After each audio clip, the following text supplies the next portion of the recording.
Wednesday, so. Oh, it is Wednesdays. Yes, Winey Wednesday. So I am drinking wine, boxed wine, because the classiest of wines. yes, it So, is. You know what's great about boxed wine? Normally, if you open some white wine, you either have to finish all of it right then, or it will invariably go bad before you finish it. God Boxed forbid you wine. finish a bottle of wine. I know. Sometimes it's fine, but sometimes you don't want an entire bottle. Sometimes you just want a glass. Do you find the box wine to be okay quality It's wise? actually not bad. Yeah, the Black Box and the Boda Box are actually not bad as far as wines go. But I'm not like a wine connoisseur. Like I wouldn't be buying boxed whiskey, you know. But God, wine. why isn't there boxed whiskey at this point, right? Like, okay. We need to delete this so that Yeah. we can make boxed whiskey and some boxed whiskey. boxed whiskey. Boxed whiskey. So, episode 37 brought to you by the future product of boxed whiskey. Yep. Actually, boxed bourbon's better. It's got Boxed the alliteration. bourbon's better. Yeah, there we go. Nailed it. Yeah, alliteration, Triple B, always the good. Triple B, yeah. Yep, always good. I feel like if you're dealing with alcohol, you want it to be alliteration so it goes smoother, the person Yep. saying it. And this podcast is also brought to you by Blue Yeti mics or whatever. The Blue Yeti mic, yes. Yes, Jesse for my birthday got me, and Michelle, some unnamed other person, gave me a wonderful mic, so that's why you can hear me more clearly. Yay. And you can't obnoxiously, put it right up to your nose and breathe. That's heavily. what you think. It's So- not as, yeah. It's more of the way. It gives you more freedom to, look at your phone and other things. Yep. So it's just Chris and me, Jesse, today. Yep. So it's been 2 months, so I assume we don't have any listeners left anyway. So Well, it's only been 1 month. The last one had been 2 months. that's true. So 2 and 3 months really is a more accurate description of what's going on here. I blame the Jewish holidays because then I'm busy and I can't wrangle people as easily.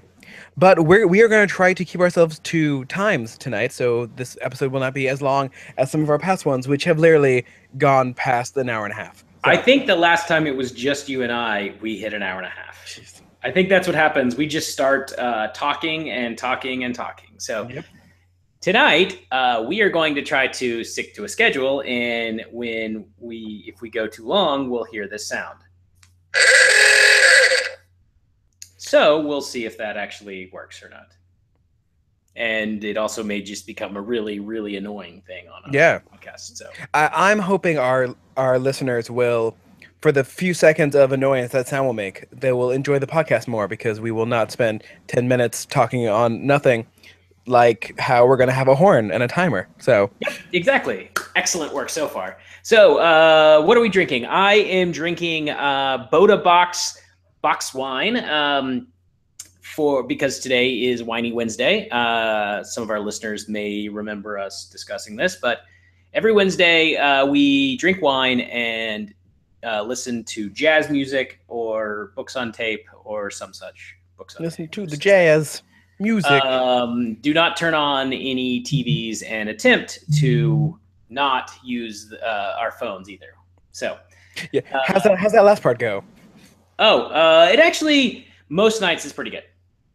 So we'll read books and whatnot. So so that's what I'm drinking. I think it's a Riesling. Honestly, it's boxed white wine. I don't think there's a huge difference between one grape, one vintage versus No, it's probably a mixture of things anyway. It's 2016. It's a real good year. Good vintage. Maybe it's the Jewish year 2016. So it's a really old wine, like a 3,000-year-old wine. That'd probably just be dried sludge at this point. Yep. Anyway, I am drinking Sam Am's Oktoberfest, my favorite of random Oktoberfest beers. So, in a can, which again, I'm kind of enjoying more than bottles at the moment. For specific beers, at least. Bottles and cans and just clap your hands. That's right. They're easier to carry down the street from the liquor store. So. Do you normally put them in paper bags and drink them down the street? No, I usually put them in my backpack, but you can't really put a 6-pack of balls in a backpack very easily. So yeah. or at least not the 12 one. Yeah. Well, Uh, this conversation has been a complete waste of time. yes. Okay. Have we started the timer yet? Nope. Are we Okay. ready to start? Yes. Let's do this. Let's do this. All right. Okay. All right. First topic: the Great American Beer Festival. All right. So yes, last weekend, not this past, actually, you know what? It's fine. We went to Great American Beer Festival in Denver. There were all of the beers. Yes. There. How many total? Do you have that in front of you? Oh God. It does not. 11 total them billion. up. Yeah. 11 billion beers and 11 million breweries. Yes. Breweries from every state. Yep. All the different regions. Yes. Quite a bit. I mean, imagine the biggest convention center you've ever seen and fill it with beer, and that is pretty much what it's like. Oh yeah, yeah, and there are some great beers. We were able to find that coffee Kolsch again, Yes. which is exactly what it sounds like it would be. It's delightful. It's so delicious. And it was like, I mean, it took us all year to remember the name of the company that made it, and then we refound it, and it was still as good. We thought maybe because we were so drunk, we thought it was better than it was. No, it was still delicious. It was still quite delicious. And trying to think. Oh, the barrel aged 1050 from Yes. Oscar Blues. That was a great beer. There were a lot of great beers that we had. There was a lot more. I think this is my third time going, and there's a lot more sours than I would prefer. Yes. That seems to be the new the people everyone who made IPAs. Some of them are moving to sours now, which is fine. Anyone can enjoy any kind of beer they like. Sours are not for me.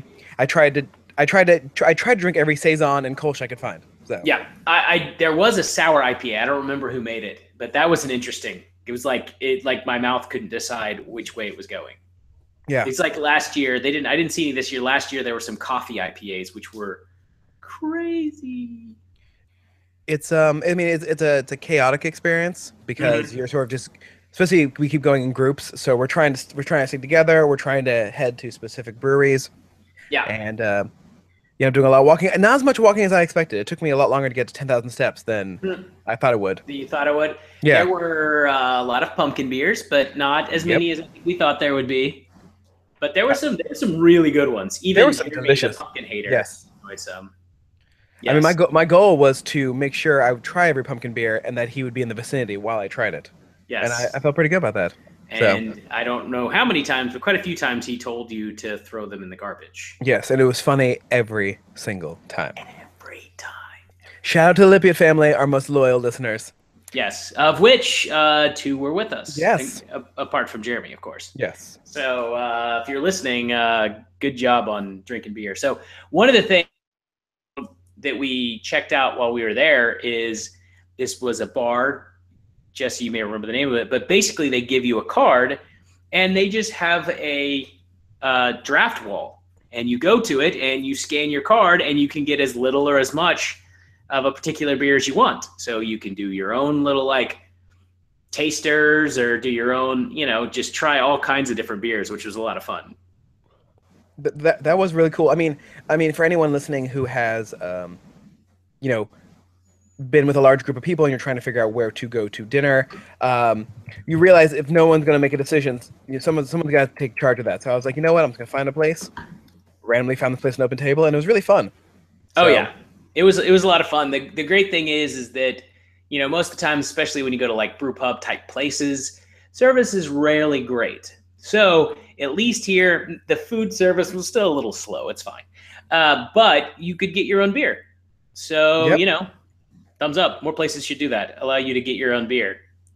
For our Denver listeners, it was called the Beer Garden Keg and Kitchen in the downtown Lodo region. I gotta say, Denver, you need to cut down on your ridiculous names of neighborhoods. Stop it, okay? You mean like Soto Sopa? Okay. Man, when I finally saw that episode, I was like, wow, they really do live in this area. Yeah. Because damn. Yeah, but the beer festival itself is great. They have different events along all around it, inside and outside. But obviously, the star, all the beers there. We got to try at least one local to Oklahoma brewery. Anthem was there, and they had was a barrel aged. Was it a quad or a triple? I think it was a triple. I think you're right. I think it was a barrel aged triple, which was really good. That was Anthem. They make a good beer. I actually tried another one of their barrel aged. It was a Golden Ale this weekend. It was awesome as well. Was it the golden one? The golden one is they didn't have it. I didn't think they had that at the beer festival. Maybe they're out of it. It was listed in the That's the app one I now that's the one that I tried. The barrel aged golden one was the one I tried this weekend, which was really good. We did in the past we had done the evening session, and this time we did the afternoon one where we got glass glasses instead of plastic glasses, which worried me for about the first hour, but we held on to them. Yeah. Even when people did drop them, they did not break. You know, Mm-hmm. surprisingly enough. And then we got to, in this case, you get to pass out at 9 p.m. instead of passing out at midnight. So That's right. That's right. But it's always great getting to try. One of my favorite breweries is Dogfish Head, which doesn't distribute here, and the places that it does distribute, you can usually only find maybe some of their IPAs or stuff like that. So what was fun was to try beers from breweries I know, but breweries I can never get a hold of or never see, even at bars and stuff like that. So that was one of the things that I really liked, like New Glarus. yep. This New Glarus Spotted Cow is probably the best just regular drinking beer out there. It is But so they, good. they had a bunch of other ones. They had a raspberry one that was pretty Yeah. good. I mean, it was funny. The New Glarus, table had a long line that some people went on the line, some people did not go on the line. It just sort of worked itself out. lines are there for a reason. Okay. Hey, if the table people don't, if the beer place doesn't enforce the line, then the line does not exist. People are just waiting in line for kicks. I will say it was because of the beer fest a couple years ago when I first went with Jared that I discovered that I liked Kolsch's and saison. So if you can remember, it's a very interesting time to try different kinds of beers to see if you like them, because 1 ounce is enough that even if you don't like it, you can still take it down and move on. Yeah. Yeah.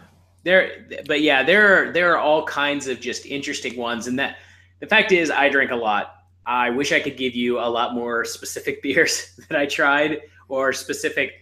I should have Didn't Michelle make a list? She did. I mean, I can go through the places we stopped, but what's weird is like I can see the breweries, but I can't. I can see the beers they had, but I can't see the beers we tried. But a lot of pumpkin ales and Oktoberfests. Yeah, yeah. There were some good Oktoberfest. I always enjoy a good Oktoberfest, but I always have to try Founders, even though Founders I can get here, and they really didn't have anything new that I hadn't tried before. But I really like the Sumatra Brown, just because it is basically tastes like carbonated cold brew in beer form. It is an amazing beer. Also, Denver itself and the state of Colorado already has so many microbrews. Like just eating out the day before, having some delicious beers. It's a really cool beer spot. So Oh yeah. There was some. We went to a cat cafe, which I mean, always fun. And then we Yes. went to like a bookstore bar yep, thing. That was also a lot of fun. and had a patio, a very nice patio. The Mhm. Cat Cafe sadly did not have beer. It did not. That's all it needed. Although, you know what? I kind of get it. Let's be honest. Do you want a bunch of drunk people manhandling? I mean, well, they have children there, which is basically like having drunk people manhandling cats. Yeah. And on the slight chance that the parent of the children who were in there is listening, there was a sign that says, "Kids, do not pick up cats." Yeah. There's a kid there Seriously. picking up a cat. Watch your children. Yeah. Not cool. Yeah. We, Cat cafes are not for children. They're for adults. That's right. So kids can go do other things, I guess. We did try a couple of the award winners. I was trying to remember which ones we had. We had the award-winning pumpkin beer, right? Yeah. And I felt like everybody, even Jeremy, enjoyed that one. Yes. Well, it's funny. A lot of the award winners were finding out they won while we were there during that session. So Yeah. that was kind of exciting. Some people were like, "Hey, we just heard we won." I was like, Yeah. "All right, congratulations." But honestly, any of the award winners we tried were all really good. So if you want, download the Great American Beer Festival app and just go to the award winner section and look for those beers, and you'll be happy. I mean, I don't think we have to sell people on the fact that the Great American Beer Festival is awesome, but in case that you were on the fence, you should go. Oh yeah, definitely. It was good. We had a lot of fun in Denver. and we enjoyed the festival. There was a lot of good beer, so it was good times. I will say, flying westward is much more enjoyable than flying back east, especially where the red eye is concerned. Oh, well, that was perfect. All right, so I was just beginning to feel stale, so good job, Yep. Ross. Good job, timer. Good job. Okay, so next, on to the next topic. Insert segue here. Coming up next. Coming up next on This Conversation Has Been a Complete Waste of Time, the Bracket Challenge. Yes. Speaking of traveling somewhere. Nice. So, if any of you have been to our website, FYI, listeners, we actually have a website. So, if you on rant9.com, Yep. we have started our bracket challenge, which I believe, I don't know why I'm calling it bracket challenge. I don't know why either, but whatever. We have started our voting for our travel bracket. I believe we mentioned it on a prior podcast. Maybe not. We did. We said it was coming. Okay. It finally came. Thank God. All over the internet. So you may or may not remember, we had 36 total destinations in a bracket format. We have our group of friends who are voting, but at the same time, we also have it up on the website. So you and anyone whose heart desires may vote on destinations, and whoever is the final winner of this bracket, we as a group are going to go there. So I'm pulling for Acapulco so that we can all go get beheaded by jet ski bandits. So internet, go vote for Acapulco. Yes. Honestly, and it's going to sound sappy, but I enjoy hanging out with our friends. I honestly don't care where we go. Oh, It's true. Except for New York City, which already lost because I can literally drive there. So, New York City, get a rope. Yep. That joke will never get old because I still feel like occasionally I see those commercials on YouTube in between things. But oh yeah, it will never die. But yeah, so we made a little web page for each matchup, and a few people associated with Rant9, mostly Nora and myself, spent a lot of time putting these together. So please go look at them. So just to give you a quick update so far, because the contest actually started a week and a half ago. Yeah. Somewhere around there. Okay. So we did the play-in games, which were the 8s and 9 seeds for each region. And just to give you a quick update, Acapulco destroyed Destin. That's just in Florida, in case you don't know. Just in Florida, yes. Argentina defeated Colombia. An Amazon cruise defeated Yellowstone. And New York actually defeated Las Vegas. I thought Las Vegas defeated New York. No, New York had a pretty significant. Yeah, well, I should change that then. Yes, it won 15-5 or something like that. Yeah. Okay. Yeah, I must have had reversed because I had Las Vegas winning 15-6. So. Yep, you have it backwards. Anyway. So now we have, and you can see on the website. Now we have those results posted, and we have started the next set of 4 sets of games, which are the 2 versus 7 seeds. So this is when things are starting to get interesting, and to see whether we have a potential upset brewing in one of the matchups in our group voting, and that is Napa Valley is currently leading Panama. Yeah. There is a train that takes you from winery to winery. That train has a murder mystery on it. I think that sounds awesome.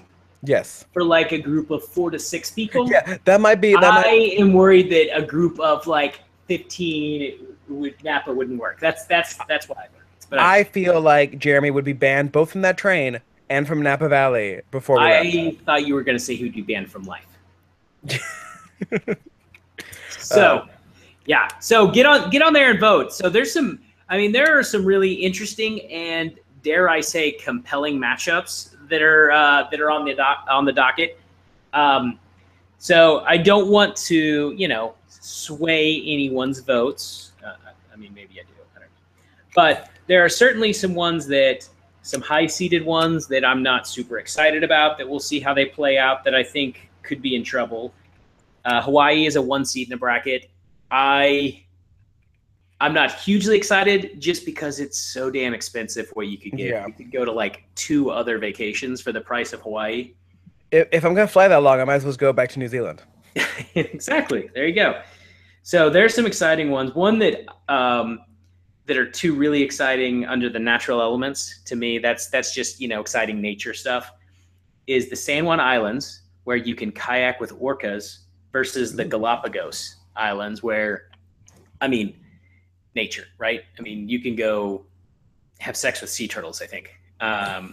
Pretty amazing stuff that I'm really excited about. That's a 3-6. That's a really compelling matchup to me.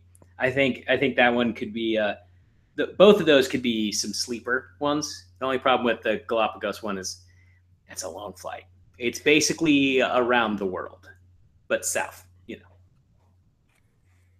Are there any exciting ones that you're really excited about, Jesse? I'm mostly just curious to see what people are interested in. Yeah. I spent so much time sort of entering these into the system. It's hard for me to sort of think of them objectively at this point.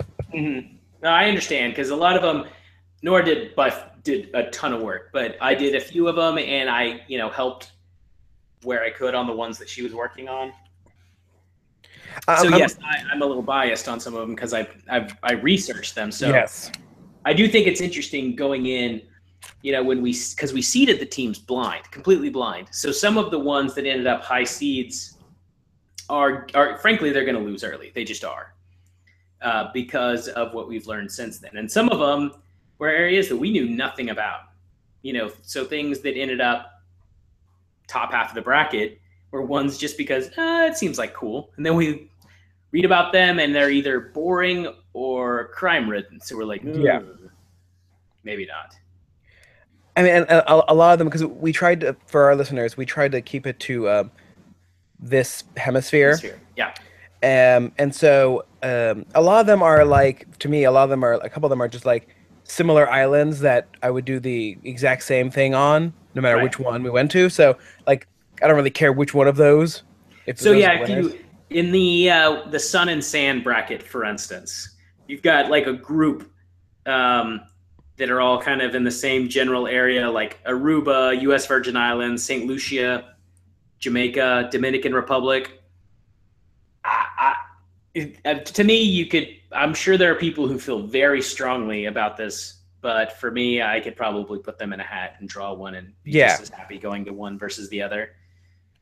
But I don't know. I'd have to look more at the research to see. Some of these have some surprisingly interesting things. There was one that we were hoping, which one was it? I think it's Colombia that lost. In Colombia, you can rent an island for an affordable price. You can rent your own island. There's some interesting things like that you don't really see a lot. Like Cancun. Everybody knows about Cancun or even Playa. It's party stuff. Cancun is for 18 to 22-year-olds. Playa, there's some places for people a little bit older. But we found this island that's off the coast of both that it just sounds really cool. It's less touristy, but has awesome beaches. Oh, by the way, you can swim with whale sharks. Yeah. How cool would it be to swim with whale sharks? But they have almost no cars. People get around on bicycles and go-karts. Not go-karts, golf carts. Buildings are required to be below a certain height because they didn't want it to turn into Senior Frog Island, right? Yes. So there's all kinds of stuff that we found that we knew absolutely had never heard of. That's been fun with this. It's learning about some of these destinations that, places that they may not win, but we may decide to go there 2-3 years from now just because of the cool stuff that we've learned about. The choice you have to make for a group as large as this might be is that if we're going to go to a tourist place, let's embrace that, right? Yeah. So, if we're going to go to the Atlantis resort, let's just do that instead of going to a less good version of that. Or let's go to a place really interesting that'll be a little more difficult to move around because it's more difficult to move around and less touristy. Yeah. The one that to me is a real wild card because I think it could lose in the first round or win the whole thing is Cuba. Yeah. because Cuba is going to depend so much on the timing of things. So, are more of the travel restrictions going to be lifted? What are some of the projected, developments, renovations of the hotels and stuff like that? Cuba to me would be, if this was a year from now, would probably be the prohibitive favorite. But right now, it's the, do you want to go there before it's been sort of, we'll say, spoiled by tourists? But at the same time, maybe the hotels aren't as nice, travel isn't as easy. You have to manufacture reasons for why you're going there in the first place. But like I said, it's also a lot more authentic. Or go a year, 2 years from now when there's this a lot of the things that you'd find in any other tourist destination, but it would still be interesting and different. I think Cuba's still one I have to enter because we didn't actually have any information about it yet. Because like we don't know yet. We don't know how much flights cost. We don't know You can get flight hotels. information. You just have to estimate a little bit. There are flights. You can find flights out of Florida, basically. Yeah. So you can get flight information from Miami. There are other airports that have flights going to it, but for whatever reason you can't search for them.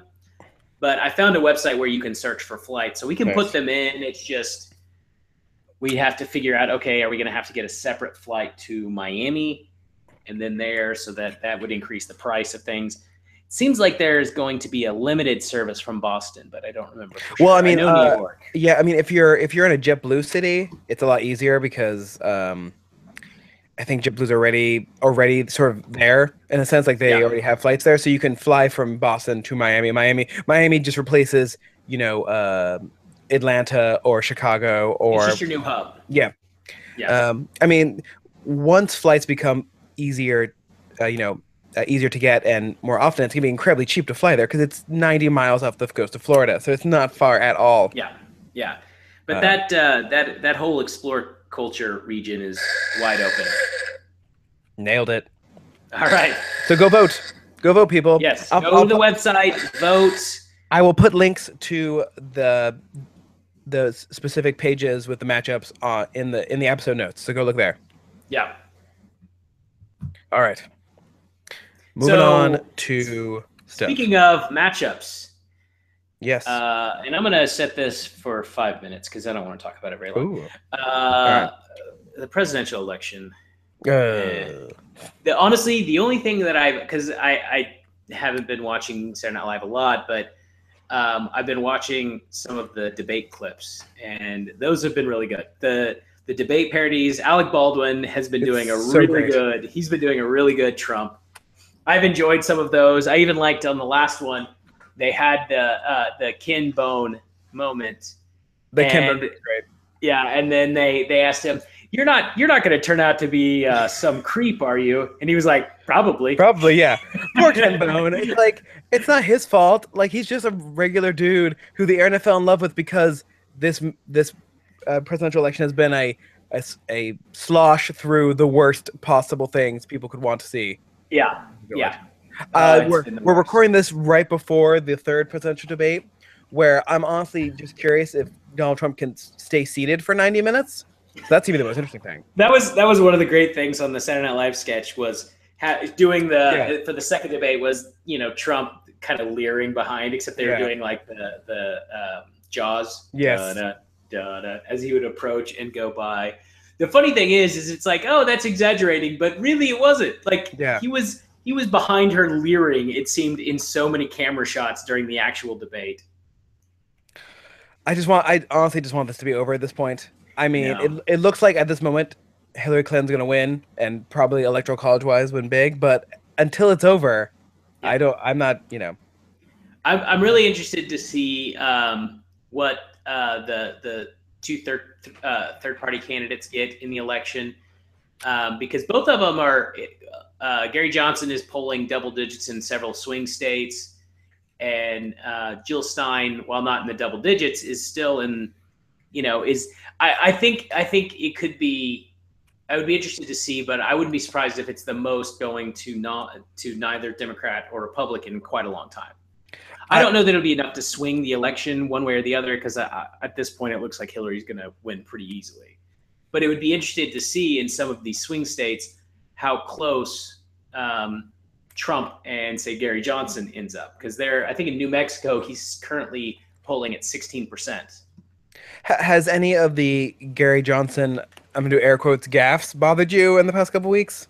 Honestly, no. I mean, the fact is that every presidential candidate has gaffes, and I understand why people focus on them, but they're really relatively small issues in my mind. And for one of them, he was sitting there asking questions instead of trying to bluff through something he didn't know. I actually appreciated that in a candidate, instead of lying and pretending he knew something he didn't, or making something up as he goes. Basically, that's Hillary and Trump. You got what I was referencing there. No, and I understand why some people don't like it, but the fact is, both Trump and Hillary have made bigger gaffes, but because there is so much focus on them, they just sort of fall. It would be as though this much later, people were still talking about when Trump thought that Scotland had voted for Brexit instead of overwhelmingly against it, right? To me, Yeah. it's no real difference. The difference is that Gary Johnson has had so little media attention that they latched onto that. The funny thing is he got a lot more name recognition by making a mistake than he did for all the positive things he had done or said, which I think is fascinating. I again would like to advocate for a shorter election season, Absolutely. because I am so tired, and I love politics. I love politics, and even I am exhausted by this. Yeah, it is. It's just It's been a very frustrating thing, and you know what? As much as motions were really, really high for Bush's second term, right? Bush versus Kerry. There were a lot of severely anti-Bush, and even Obama's second term, they were severely anti-Obama. But I have never felt this kind of vitriol. I mean, like legitimately people thinking and actually ending friendships over this election. And maybe it's because I've been more insulated and I'm generally around relatively reasonable people, but I don't remember. I don't remember this kind of anger.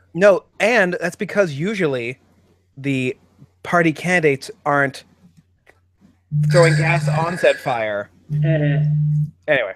All right, that's all we get for politics. Generally, from at least one pseudo listener, our least popular subject. Yes. So, but yes, I am trying my best to, at this point, ignore any politics on Facebook, just because I'm happier when I don't. It doesn't matter whether it's the Democrat, the liberal, pro-liberal, pro-Republican, anti-whatever, libertarian, anything. It all is just so draining. No, again, if you're feeling exhausted by this, I would suggest go to Reddit, search for the subreddit AWWW, and it's just an entire page of adorable animal pictures. So it makes you feel better. Trust me, I look at it almost every night before I go to bed. Oh, I'm just happy. So, yes. How do you feel about odd animal friendships? They're one of my favorite things. I love odd animal friendships. They're the best. Yeah. Are there pictures of those? Oh, yes, there are gifs of those, like big dogs putting their arms around cats and, zoo animals befriending each other. Yes, it's very heartwarming. It's so great. I like it. There was one, I want to say it was a dog and an elephant, maybe, where the dog would like jump on the elephant. That was pretty amazing. They're all great. So, yeah, this election season, look at adorable animal pictures. Yeah. Okay.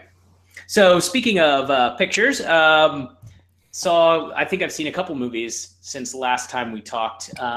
One was a bit of a disappointment. Now, for a lot of these movies, I'll say when movies, especially the DC movies or even Ghostbusters, when they're getting really bad press, I like to wait until my expectations have been beaten to the point where I can enjoy the movie. So Suicide Squad, I will say that there were a lot of things about that movie that I really enjoyed. But much like Batman vs. Superman, the movie as a whole was not great. I was largely entertained by it, and there were some great individual performances, and I left thinking how much better it could have been. I think is what I felt. That's every DC movie over the past like 5 years. It does feel that way, but honestly, for the last several, I've done the same thing. I've waited. So I think I enjoyed Man of Steel, Batman vs Superman, and Suicide Squad a lot more than, say, people who went the opening weekend and were really excited about it for that reason. But, you know, I don't know how true this is, but I read that the director who did that had mostly what he had directed before that were trailers. And frankly, it felt like a full-length trailer. It really did. Just because it felt like there were great and interesting spots, you know, great quotes, you know, nice little quips. But overall, it just was lacking. I mean, he I believe he did a lot of writing for a lot of the DC movies ahead of time. Like, I think he helped write most of the Christian Bale Batman movies, if I remember correctly. So he can do good things. Yeah. It seems like, I don't know how I feel about the Joker, though. There were so many weird things. I felt like at times, you know, he was really good, and I thought there was some good stuff with him as a character, but there's also weird times where he was way too organized, and that bothered me. He's supposed to be, you know, he's supposed to be kind of chaos. You know, that's kind of his thing. And so having him wearing a tactical uniform with his name on the suit was just weird to me. Yeah, no. Having him wear a suit. He's supposed to be chaotic evil. Like, that's his thing. And I did not see Suicide Squad. I haven't seen. It's worth seeing. Honestly, Suicide Squad's worth seeing. It's just. I'll see it eventually. Yeah, I can't remember the last movie I saw. I'll be honest with you. It's been a while. The other one, I think it might even have been the same weekend. I don't remember for sure, but I saw Magnificent Seven, which is really entertaining. I would say that, I don't know if it's nostalgia or not, but I don't think it's quite as good as the prior Magnificent Seven with Yul Brynner, and certainly not as good as Kurosawa's Seven Samurai, but it was entertaining. Chris Pratt was great. Denzel Washington was great. Vincent D'Onofrio, I think, definitely stole some scenes in it, but I highly recommend it. It was a lot of fun to watch. You know, kind of reminds me of Ghostbusters in that if you go in thinking nothing could be as good as the original and you go in with that attitude, you probably won't like it as much. But if you go in thinking, hey, here's a movie I want to see, you'll probably like it. As a Kate McKinnon fanboy, I incredibly enjoyed Ghostbusters because I love watching her and Leslie Jones work, and that's what that movie pretty much was, and it was great. Have you seen the extended edition yet? No, I have not. I need to. I want to see it. I've heard it kind of fills in some of the jumps and holes that were in the movie, but no, I really liked Ghostbusters. I didn't get the angst or hate for it. But it wasn't as good as the original. Okay, fine. But it was still awesome.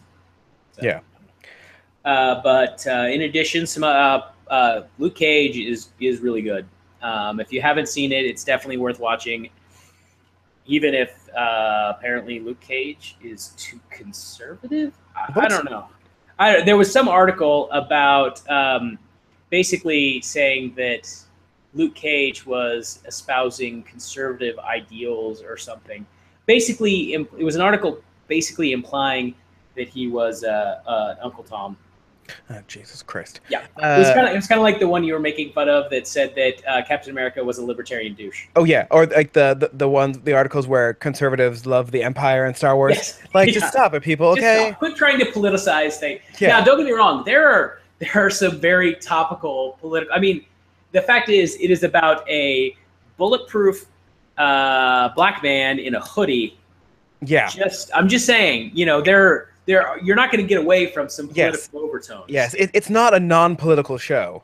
Yes. The complaints that people were saying was that it was too black, and I'm like, it's a story about a black superhero. Like, what exactly were you expecting? See, I don't get. I guess I don't understand what is meant by too black. I mean, it's not like. That's what racist people say when there aren't enough white people and things. Oh, okay. Well, I mean, like I was trying to figure out. It's not like, I mean, yes, there are Harlem-specific stuff going on because it happens in Harlem. But, I don't know what. It's not like everybody is speaking in unintelligible Ebonics. Like you said, I don't know Wow. what black means. God, I haven't heard Ebonics spoken aloud in like a decade. Wow, what happened to that? Bringing it back. Yeah. I don't know. I can't believe Donald Trump hasn't mentioned that yet. Yeah. Well, He loves the blacks. He said he it. does. So. He does in the except for the inner city because they all have guns. It's a war zone. Everyone dies. It is a war zone. Seriously, I've never met a more black and white like speaking person. Like as a candidate, like there's no gray in his world at all. All right, I'm pausing because you're stepping all over. I'm sorry. Pop culture time with your political talk. I'm sorry. Are you done? I'm done. Are you done? Are you sure? I'm done. I want that 30 seconds back. All right, you can talk about anything you want for 30 seconds. Anything I want? Anything you want.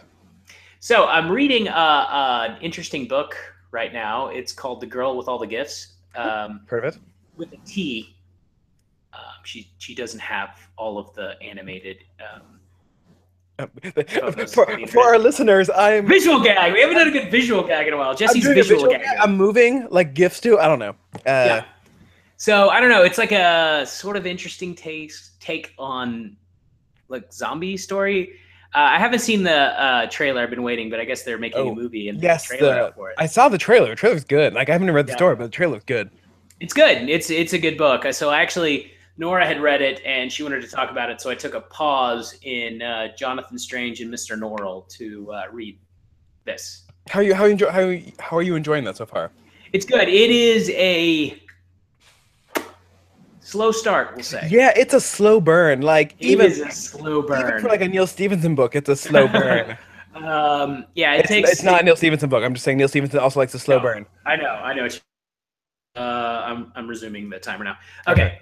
No, I really like both of those books, and I actually watched one episode of the BBC show, and I was like, oh wow, they skipped. Oh yeah, a lot of stuff. Seriously, like the first, like I don't know, third of that book is just not unnecessary, but it's slow. Like the history of people not doing things. It's basically what it is. Oh yeah, but from what I watched of the BBC show, the first episode was really good, and I've heard really good things about it. So I'm gonna get back to it once I finish the book. But The Girl with All the Gifts is good. I also recently read The Girl on the Train. Oh yeah, which is also a movie. Yes, that's also a movie. But same thing. Nora read it and she wanted to talk about it, so she had me read it. It's similar to Gone Girl in that you have a lot of unreliable narrators, a lot of unlikable people as the narrators. There's not really a hero, I would say. There's no one that's every character is flawed.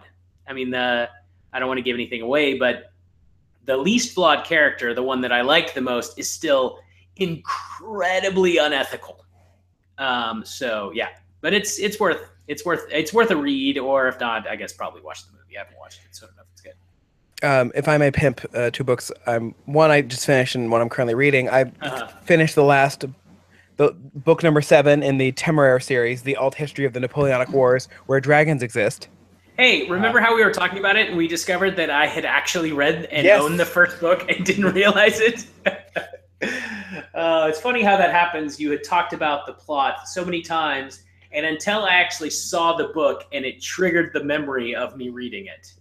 It's 7 books. The plot did drag at a couple times in those 7 books, but did it drag on? Yeah. Because it's got dragons in it. But it had a very happy ending. Not happy ending. It had a very good ending for a story. And then I moved right to her other book called Uprooted, which is a completely different universe, whatever. And that book, unlike the Temeraire series, starts at 11 and continues at 11. Like I can't put it down. Like the climax has been the entire book so far. Like she builds a world really quickly, and you get thrown to the action very quickly. And it's really good. I don't know how much longer it is, but fantastic. It's called Uprooted. Her name is Naomi Novik. You should check it out. I am also very excited to eventually read the Ahsoka book that came out a couple days ago. Oh, yes. Which, by the way, if you're an audiobook person, is read by the woman who voiced Ahsoka in the cartoons. So Oh, nice. yes, so Is it by the way, it sounded like it. Is it the same person from Clone Wars yes, doing it both? yes. Okay. Ashley Edelstein. If I'm pronouncing her last name right. Eccleston. Hmm. Edelstein. What was that? Speaking Edelstein. Edelstein or Eckstein? Stein. Eckstein? Anyway, Google it. We should people. talk. We should talk more about what her name is. Steinstein. So speaking Liechtenstein. of that, I don't remember if we talked about it the last time we were on. I finished Clone Wars and Yeah. started Rebels. Clone Wars was, I think I did mention it because I mentioned how angry I was because it made me want to rewatch some of the prequels. But Rebels, I've really enjoyed Rebels so far. I finished the first season, and I think I've got maybe 2 episodes left in the second season, and the third season's underway. But I would highly recommend it. I know it's on Disney XD, but I would say it is, dare I say, more adult than Clone Wars was. I think Clone Wars spent a lot more time trying to be a children's cartoon until it figured out it didn't need to be that and became more serious. I feel like Rebels figured that out halfway through its first season and has been going much more serious since then. When it went from Monster of the Week to more of a story, story arc. Yes. Yeah. I mean, you're constantly worried that all these characters are going to die horribly at some point, but it's fun. I like Rebels a lot. It's weird. The animation style is not the same as the Clone Wars. So it does kind of jump because of that. Like, so spoiler alert, when like there's video clips of Anakin Skywalker and when Ahsoka shows up, she obviously looks different. She sounds the same, which is great. She's obviously older. Yeah, I was gonna say Ahsoka's older, so she would. Yes. But they do. If you are a fan of Clone Wars, you absolutely should watch Rebel because they bring back a lot of awesome characters. Yes. To that from Clone Wars.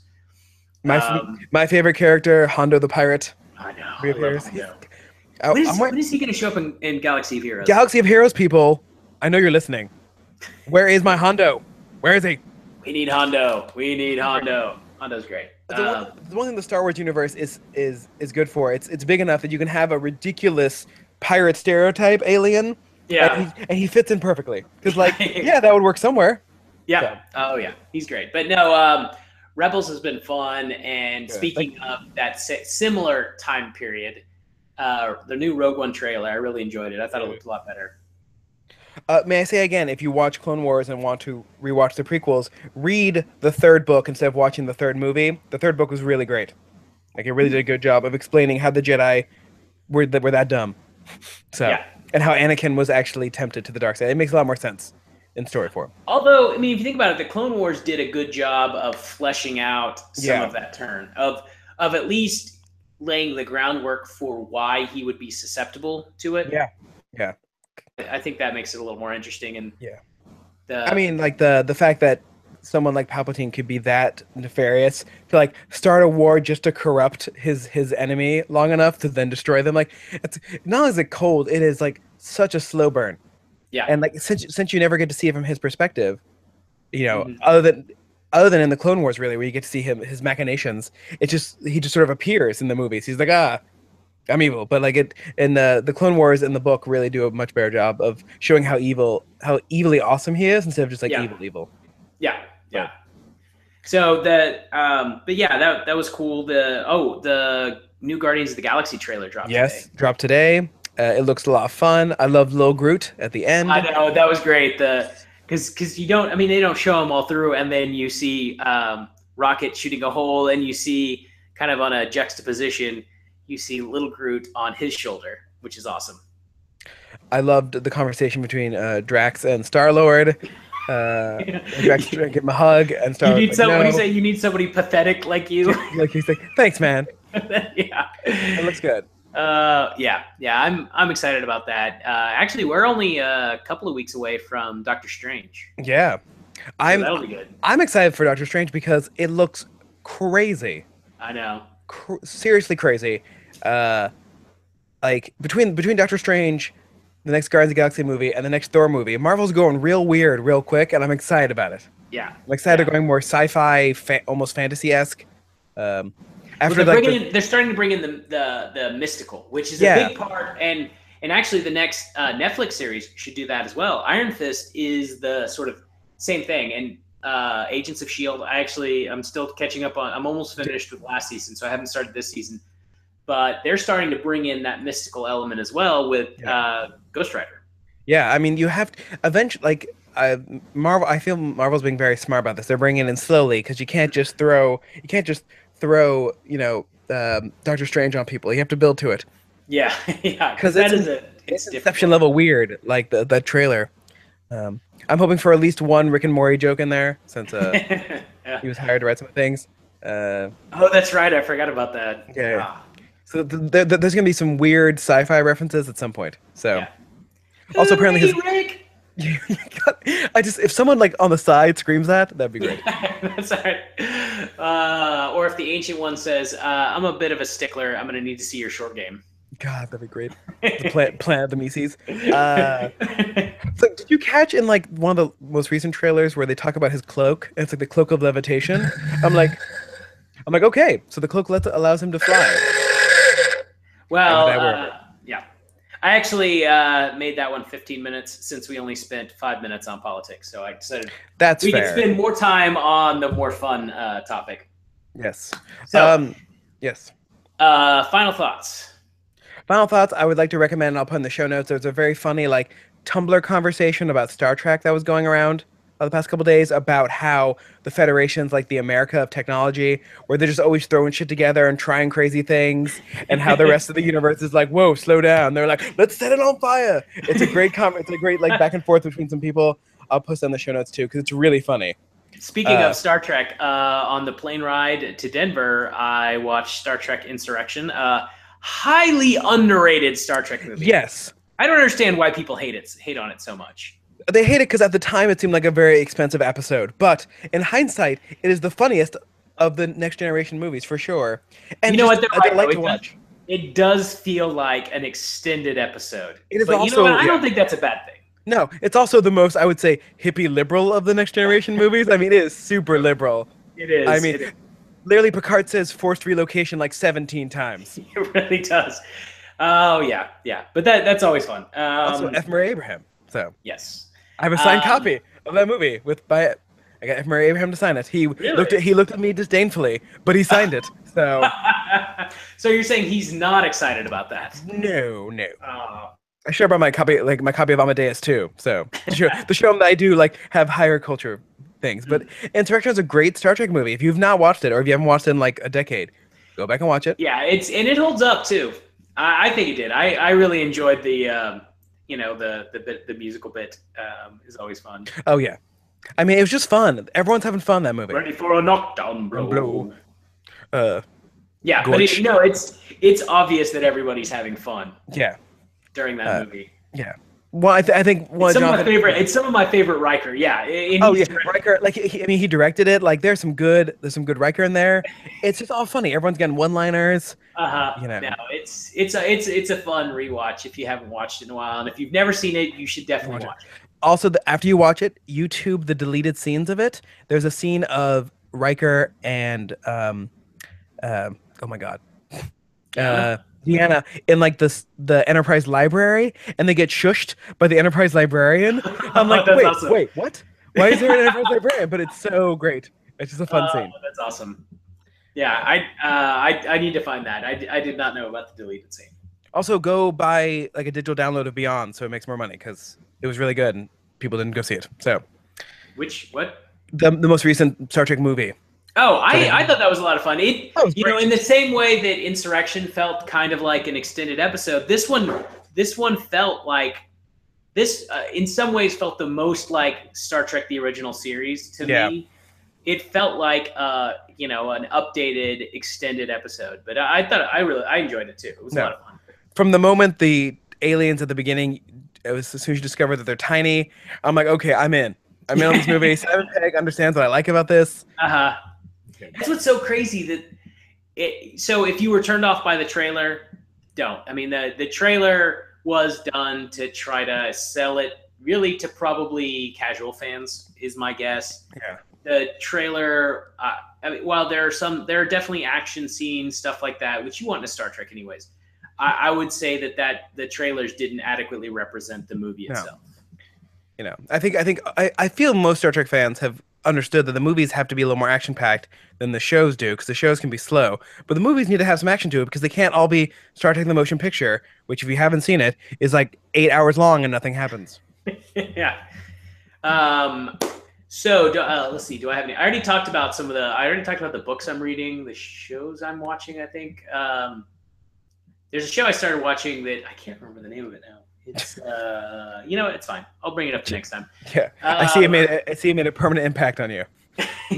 Well, I can't remember the name, and because I stopped to watch Luke Cage, and is it on cable TV? Is it on network TV? Is it on Netflix? It's actually on network TV. It's about a woman who dies, and they think that she's a different person, so she gets into heaven, and she shouldn't. Oh God, yeah, it's on Fox.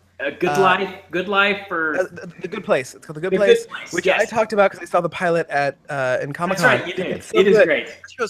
It's by the guy who's done Brooklyn Nine-Nine and The Office. It's very funny. It's very weird, but very funny.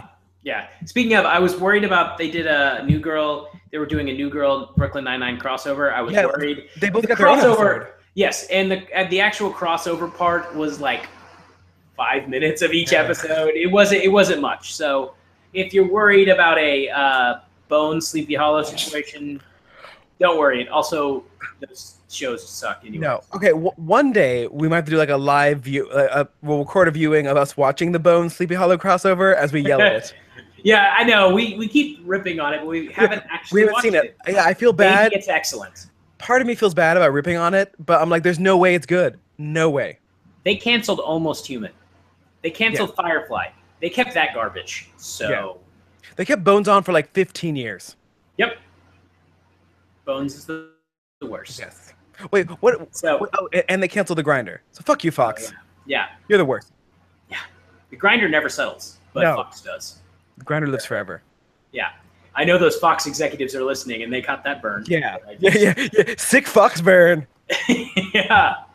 Can somebody call the doctor, because all those Fox executives are headed to the burn ward. They have their own job. Come on, guys. Yeah. Final plug: if you're in Tulsa and you like riding bikes and drinking beers, I am helping host an event. So get on Facebook and search for Haunted Hub Crawl, and it's a pub crawl on bikes. We're wearing costumes and drinking beer. So go find it, or just give us money. Nothing like drunk bike riding. Yeah. It's no safe. Hands. Probably. People will wear helmets, so it's fine. Okay, yeah, yeah, it's fine. If you're in Boston, do whatever the hell you want. I don't care. All right. There are literally more things to do than people exist. So, in True. the area. Speaking of that, WizardCon is this weekend in Tulsa, and I'm excited about it. Who's the special? Like, did you buy the special package? I did not do any special packages. Last time we did that, every person we bought for canceled. So we figured, hey, we don't want people to cancel, so we'll just not buy them, because that's logic. But yeah, Sebastian Stan is going to be there, so that'll be fun. There's Shatner's back. There's a bunch of people who are back. What's her name? The crazy chick from Harry Potter. Luna Lovegood. I don't remember the actress' name. She's going to be there. Billy Boyd is going to be there. I'm hoping he sings us songs. I'm pretty sure someone will ask him to sing a song. So I'm sure he will. I feel like, and I'm sorry I didn't put this on the vacation bracket when we first started making it, but like, there's a Star Trek convention cruise that we could go on. It'd be amazing. Anyway. Oh god. All right, and also, seriously, people, go to rant9.com, vote on our bracket. It'll be fun. Share it with other people. Yeah. It'll be fun. Comment, or, just comment in our Facebook post about it, because you can't figure out how websites work. Yep. Unnamed person. Yep.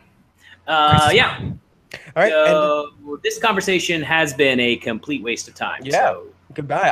I hope our listeners saw how much we tried to stay on topic, and I hope that you appreciated that, because it was really hard for us. This conversation has been slightly less of a waste of slightly less time. There we go. Nailed it. Good. Well, see you later.